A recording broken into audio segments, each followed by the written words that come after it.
Hello friends, वारहिट के पिछले chapter में हमने देखा था कि रूमी एक बहुत ही बड़ी मुसीबत में फंस चुकी है और वेंगक को ये बात पता है। उसे बचाने के लिए वेंगक इन गुंडों के सामने भी खड़ा हो जाता है, डोंग सियोक को भी मारने को तैयार हो जाता है। और यहाँ पर वही फाइट सीन चल रहा है जहाँ पर हम देखते हैं कि एक एक करके गुंडों को पीटना शुरू कर देता है और वेंगक सोच भी रहा है कि मुझे फर्क नहीं पड़ता कि हर कोई मुझे बेवकूफ समझे कि मैं रूमी के लिए ये सब कर रहा हूँ या फिर उसे पता भी ना चले इस बारे में। मुझे इस बात कोई भी फर्क नहीं पड़ता, मैं ये सब पहचाने जाने के लिए नहीं कर रहा हूँ या फिर रूमी को दिखाने के लिए। मुझे इसे बस पीटना है, उसे बचाना है। हम देखते हैं डोंग सियोक हैरान हो जाता है ऐसे वेंगक को लड़ते हुए देखकर और कहता है कि ये बॉय तो बॉक्सिंग कर सकता है, अब मेरी बारी है। डोंग सियोक आगे बढ़ता है और वेंगक को पीटना शुरू कर देता है। आगे डोंग सियोक कहता है कि तुम्हें क्या लगता है ये जो तुम उस लड़की के लिए कर रहे हो, क्या उसे ये बात पता चलेगी कभी या फिर वो तुम्हारा एहसान मानेगी?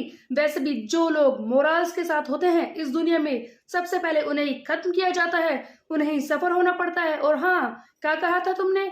तुम चंगुई बॉक्सिंग टीम से हो ना? मैं भी वहीं से हूँ और तुमसे मिलकर बहुत ही अच्छा लगा। हम देखते हैं ये डोंग सियोक भी चंगुई बॉक्सिंग टीम का ही एक फॉर्मर मेंबर था। उसके बाद एक फ्लैशबैक सीन दिखाया जाता है जहां पर वेंगक जिलिन प्रिजन में है और हेड कोच उससे कह रहे हैं कि तुमने आज एक ट्रॉफी जीती है, तुम काफी टफ गए हो। तब आगे कोच कहते हैं कि तुम्हें पता है काफी वक्त बाद हमारी टीम ने ये ट्रॉफी जीती है। तब वेंगक पीछे वाली ट्रॉफीज को दिखाकर कहता है कि क्या, यहाँ पर तो बहुत सारी है। तब कोच बताते हैं कि तुम्हें क्या लगता है ये सब किसने जीती होगी? ये सारी ट्रॉफीज एक इंसान ने जीती है, वही जो यहाँ का सबसे अच्छा बॉक्सर था। और पता नहीं वो बाहर जाकर क्या कर रहा होगा, हो सकता है कि वो अपने स्किल से एक गैंगस्टर भी बन गया होगा। लेकिन मैं तुम्हें बता दूं वेंगक, अगर तुम बाहर कभी भी जाओ तो तुम्हें एक इंसान से लड़ाई नहीं करनी जिसका नाम है डोंग सियोक। ओह, लेकिन वेंगक तो उसी से लड़ाई कर रहा था। ये चंगुई बॉक्सिंग टीम का सबसे हार्ड पंचर है जो किसी को भी एक ही स्ट्राइक में हरा सकता है।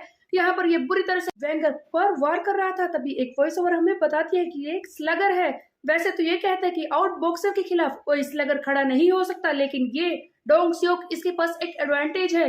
ये बहुत ही ज्यादा स्ट्रॉन्ग है अपने शरीर के हिसाब से और इसकी एबिलिटी भी बहुत ही ज्यादा है। हम देखते हैं डोंग सियोक इसका बहुत ही बुरा हाल कर देता है। वेंगक जमीन पर भी गिर चुका है। तब डोंग सियोक कहता है कि तुम्हें पता है वहाँ चंगुई बॉक्सिंग टीम में तुम जैसे न जाने कितने सारे बॉक्सर आए और गए, लेकिन मेरे खिलाफ कोई भी खड़ा नहीं हो पाया।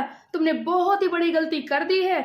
उसके बाद हम देखते हैं वेंगक कहता है अचानक से कि तुम्हें पता है एक चीज मैं जानता हूँ जिससे कि मैं एक बॉक्सर को हरा सकता हूँ जिसके खिलाफ तुम भी खड़े नहीं हो पाओगे। तुम एक ऐसे बॉक्सर हो जो अपने फीट पर बहुत ही ज्यादा क्विक है, लेकिन तुम्हें हराने का बस एक ही तरीका है, तुम्हारे प्रेशर पॉइंट पर वार करना, जो कि होबिन ने भी इस वेंगक के साथ किया था। वहीं से तो ये सारी बातें सीखा है और उसी की तरह ही ये इस डोंग सियोक के पैर पर भी वार करता है, जिसकी वजह से डोंग सियोक को बहुत ही ज्यादा दर्द होने लगता है। तब वेंगक आगे कहता है कि तुम्हें पता है मैं एक प्रोडिजी नहीं हूँ, लेकिन मैं एक टफ गाय हूँ और हाँ, मैंने बॉक्सिंग सरवाइव करने के लिए सीखी थी और मैं चाहे कितना भी पिट जाऊं, कितने भी लोग मुझे आ जाएं मारने के लिए, लेकिन मैं फिर से खड़ा हो जाऊंगा उनके सामने। फुट पर नी स्ट्राइक लगने की वजह से इस डोंग सियोक के पैर में बहुत ही दर्द होने लगता है और वेंगक किसी का फायदा उठाकर इसे मारना चाहता है, लेकिन तभी यहाँ पर आ जाता है जिन्हो और इसे रोक लेता है और वेंगक से कहता है कि मैंने तुमसे पहले ही कहा था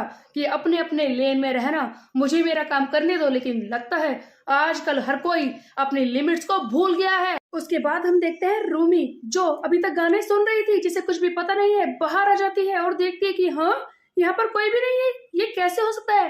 क्या यहाँ पर कोई प्रैंक चल रहा है, कोई हिडन कैमरा प्रैंक? लेकिन किसी ने बताया तो नहीं।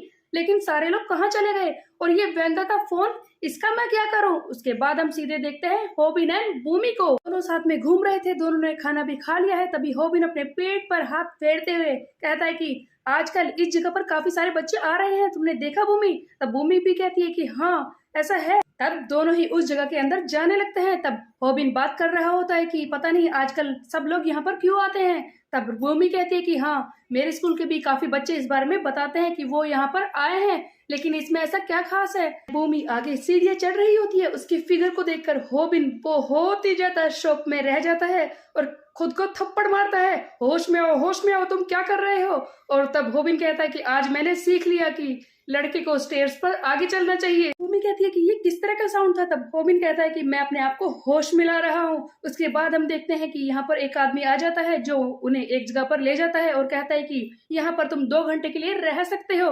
पता नहीं ये कहाँ ले जा रहा है। तभी वो आदमी होबिन एंड भूमि को एक कमरे में ले आता है। तब होबिन कहता है कि ओह, तो इसे कहते हैं रूम कैफे, ये तो काफी अच्छी जगह लग रही है। दोनों ही रूम में आ जाते हैं, दोनों ही अपने कोट्स को निकालते हैं। तब भूमि कहती है कि ओह, यहाँ पर आराम से बैठकर फ्रेंड्स बातें कर सकते हैं। और तब होबिन कहता है कि हाँ, ये अच्छी जगह है, यहाँ पर तो टीवी भी है, आराम से बातें करो, टीवी देखो, इसीलिए तो ये प्लेस इतना पॉपुलर है। लेकिन यहाँ पर कुछ और ही गड़बड़ थी जिसके बारे में होबिन को पता ही नहीं था। तभी होबिन कहता है कि देखो, इस दीवार से तो आवाज भी आ रही है। तब भूमि कहती कि ओ ऐसा है, तो देखो वो क्या कह रहे हैं। तभी हम देखते हैं होबिन दीवार से कान लगाकर सुनने लगता है और कुछ ऐसी बातें जिसके बारे में वो सोच भी नहीं सकता था। ये सोच भी नहीं सकता था कि हम कहाँ आ चुके हैं। इसी बीच में भूमि बाहर स्नैक लेने चली जाती है। तब होबिन खुद को मारने लगता है और कहता है कि मैं डम्बैस हूँ, ये मैंने क्या कर दिया। मैं ऐसी जगह पर भूमि को कैसे लग सकता हूँ। नो नो वेट, हो सकता है कि भूमि को इस जगह के बारे में पता हो, क्योंकि वो भी तो कह रही थी कि उसके दोस्तों ने बताया है। लेकिन अरे मैं क्या करूँ।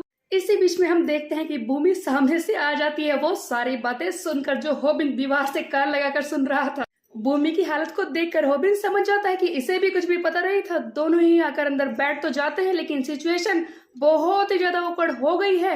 होबिन कहता है कि क्या मैं इसे जाने के लिए कहूँ, लेकिन ये भी तो कुछ नहीं बोल रही, ये मेरे होप्स को अप कर रही है। इसी बीच में हम देखते हैं कि भूमि होबिन से पूछती है कि उस दिन तुमने मुझसे ऐसा क्यों कहा था कि मैं तुमसे क्यों मिलने आई हूँ। तब होबिन कहता है कि वो बात यह है कि मुझे ऐसा लगा कि तुम मुझे लीड कर रही हो। तब हम देखते हैं और भी ज्यादा सिचुएशन awkward हो रही है और होबिन हैरानी से खड़ा होता और कहता है कि वो मैं यहाँ पर ना टीवी देखने के लिए आया हूँ, क्यों ना हम टीवी देखें। होबिन टीवी ऑन करने के लिए उठता है, लेकिन मुसीबतों का किंग ये होबिन कोई भी काम सही से नहीं कर सकता और इसका पैर फिसल जाता है और जाकर ये सीधा लैंड होता है ऑफ कोर्स भूमि के ऊपर। होबिन अपनी फिंगर टिप से खुद को संभालता है और कहता है कि मैं कब तक ऐसे स्ट्रेंथ बनाकर रखूं। तभी होबिन कहता है कि मुझसे गलती हो गई, मैंने जानबूझ के नहीं किया। तब हम देखते हैं भूमि कहती है कि हो हाँ मैं जानती हूँ, वैसे भी ये फ्लोर्स बहुत ही स्लिपरी है।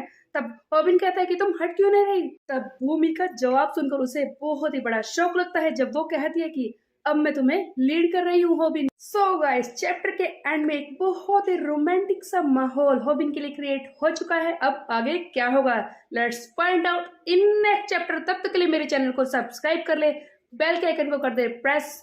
फिर मिलते हैं, बाय बाय।